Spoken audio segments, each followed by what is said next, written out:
Okay Google, please play Shri Sukta. Shri Suktam by Mahesh Hiremath, Shubhangi Joshi show. आज आहे घटस्थापनेचा दिवस. दिवसाची सुरुवात मस्त अशी श्रीसूक्त ऐकत स्वयंपाक करत केली. त्यानंतर दुसऱ्याच्या शेतात जाऊन माती घेऊन आले. आता काय करणार ना, स्वतःचं शेत तर इथं नाही आहे, पण मला आज घटस्थापना करायची होती आणि तीही पहिल्यांदा. मस्त देव घासून पुसून घेतले, देवपूजा केली आणि अशी घरातलीच ताजी ताजी 5 धान्य काढली आणि अखंड दिव्याची ही तयारी केली. कलश छानसा तयार केला. येता येताच म्हणजेच माती घेऊन येताच मी फुलंही घेऊन आले होते.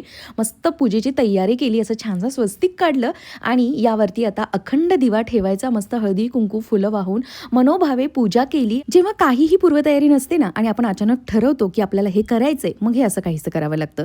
अशीच एक फुलांची टोपली होती, आर्टिफिशियल फुलं होती ती आहोन गिफ्टमध्ये मिळालेली. त्यातली सारी फुलं काढून टाकली आणि त्याच टोपलीमध्ये माती घालून मस्त मी घटस्थापना केली.